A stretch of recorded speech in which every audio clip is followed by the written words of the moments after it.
Salut tout le monde, j'espère que vous allez bien, vous l'avez vu dans le titre. Le but, vous me connaissez, c'est d'être un peu provoque, comme ça on va faire cliquer les 2-3 haineux, les 2-3 idiots du village qui vont penser se mettre un truc croustillant sous la dent par cette vidéo. Bien non, c'est de l'ironie. Comment faire obéir son chien sous la torture, on va vous expliquer tout ça, notamment sur la marche au pied, tout ce qui est statique avec les filles. C'est parti!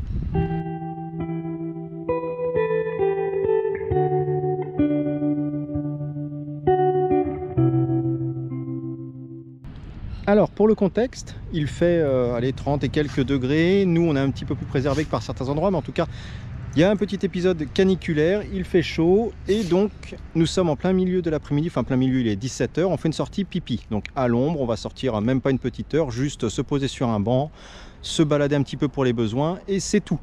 Mais je vais en profiter parce que mes chiennes vont être complètement KO par la chaleur et donc elles vont marcher tranquillement à côté de moi. Donc c'est là où je vais mettre un peu d'obéissance, c'est que je vais travailler tout ce qui est statique, tout ce qui est marche au pied, marche à côté. Là je vais pouvoir faire des petits, tiens Prada, on fait un petit demi-tour, regardez là, volonté dans le demi-tour, Shadow qui arrive pas beaucoup plus vite et donc en fait je vais surfer là-dessus.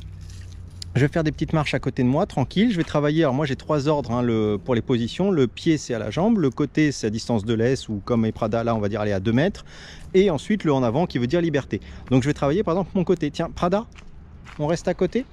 Et comme elle est KO, debout, eh bien j'ai des chiennes qui vont rester que à côté de moi naturellement.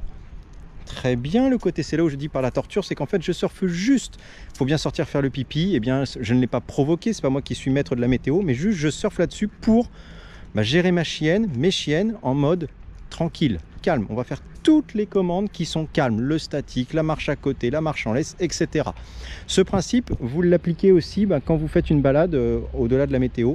Début de balade, le chien est tout fou, peu importe son âge, eh bien vous partez, c'est bien les filles à côté, vous partez sur les nouveaux exercices, on motive le chien, on va courir, on le défoule, on le dépense.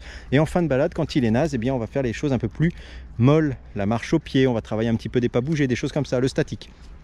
Ce principe, donc vous allez pouvoir le récupérer également dans ces phases-là. Les filles, on refait un petit demi-tour. Vous avez un autre aspect, c'est le côté, regardez la Prada, elle va accélérer un tout petit peu plus, pas grand-chose, hein, encore une fois il fait chaud. Mais de ce côté, potentiellement, il y a la mer, il y a le jeu, c'est des endroits qu'elle connaît un petit peu plus comme associés à du plaisir, jeu. De l'autre côté, c'est plus balade, tranquille, besoin. Donc dès que je vais être dans un sens, elle va être un peu plus dans l'énergie. Dès que je suis dans l'autre sens, ça lui plaît un peu moins d'aller par là-bas et donc elle freine. Et donc je surfe là-dessus pour travailler encore une fois, mais au pied ou à côté, dans mon cas, peu importe le mot que vous utilisez. Maintenant, on peut travailler du statique assez facilement. Tiens, Prada, stop, assise, pas bouger. Bravo le pas bouger. Vous me voyez venir, le rappel, je ne vais pas avoir une grosse motivation, donc je ne vais pas travailler mon rappel. Je peux le travailler bien sûr, hein, mais ce ne sera pas mon idée première. Je vais juste travailler mon statique, retourner à mes chiennes. C'est très bien le pas bouger, j'en ai une qui baille, qui est fatiguée là. Excellent ce petit pas bouger. Les filles, on reste à côté? Allez, à côté. Regardez ce démarrage d'une violence rare. Et voilà, et j'ai 2 chiennes qui restent à côté. Ça m'évite d'avoir le gros démarrage à fond, ça m'évite d'avoir des rappels manqués parce que mes chiennes n'ont pas trop envie de bouger. Et donc voilà, c'était ce petit conseil du jour de surfer sur l'énergie du chien, sur la température extérieure, sur le contexte. Hein. Je suis en mode, il y a plein de copains tout autour. Bon, je ne vais pas travailler des choses statiques, on va travailler plutôt les choses en mouvement, le côté social, etc. Travaillez avec votre environnement, adaptez-vous pour apprendre des choses ou valider des choses qui sont cohérentes pour votre chien. Ici, encore une fois, par cette chaleur, dans des moments de balade comme ça classique, vous pouvez relâcher un peu la pression, mettre vos chiens en liberté. Ça partira pas très loin, sauf stimulation exceptionnelle, mais un écureuil qui passe ou autre. Mais vous allez pouvoir travailler bien tout ce qui est au pied, on marche tranquille, à côté, des stops, des pas bougés, attends-moi, etc., etc. Et parenthèse, c'est aussi dans ces moments-là, si on a une difficulté particulière type chien réactif, qu'on va essayer de l'emmener sur des environnements où on peut le faire travailler parce qu'il va être beaucoup plus potentiellement calme puisque fatigué. Si on veut travailler la terrasse par exemple, ça peut être aussi un bon moyen. Alors vous mettez de l'eau, vous mettez à l'ombre et évidemment, mais c'est des moments où le chien, quand on a des fortes chaleurs comme ça, va être potentiellement KO, il va tenir beaucoup plus facilement le statique. Donc c'est des petites choses qu'on peut mettre en place. Et l'idée derrière tout ça, pour terminer sur ce sujet, c'est d'être opportuniste, comme peut être le chien d'ailleurs, hein, le côté opportuniste de, à partir du moment où mon chien subit tel ou tel élément extérieur, je surfe dessus. J'avais raconté, je crois de mémoire pour les membres, mais peut-être pas sur la chaîne pour tout le monde, une anecdote avec Prada lors de nos vacances dans les Pyrénées où elle s'était pris une clôture électrique. Et bien au moment où elle prend la clôture électrique, j'en ai profité pour lui faire un non, c'est pas bien du tout ce que tu as fait, et créer un rappel.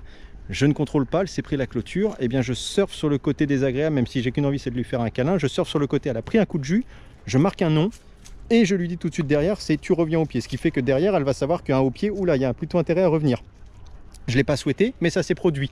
Et bien c'est la même chose, je ne souhaite pas des fortes chaleurs, mais quand la chaleur est là, eh bien je vais surfer dessus. C'est pour ça que je disais en titre, et pour boucler sur cette vidéo, on utilise la torture, c'est bien sûr un pied de nez, mais c'est pour dire que quand il y a des éléments et des événements particuliers dans la vie de notre chien, dans notre vie de façon générale, on s'en accommode et on essaye de le tirer à profit pour éduquer notre chien.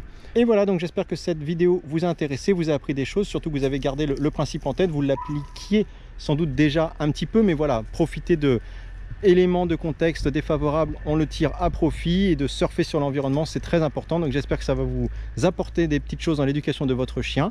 Et il ne nous reste plus qu'à vous dire de vous tenir au frais, de faire attention à vous, à vos loulous, et on vous souhaite de bonnes fins de vacances, et à très bientôt sur notre chaîne Meko Malinois. Ciao!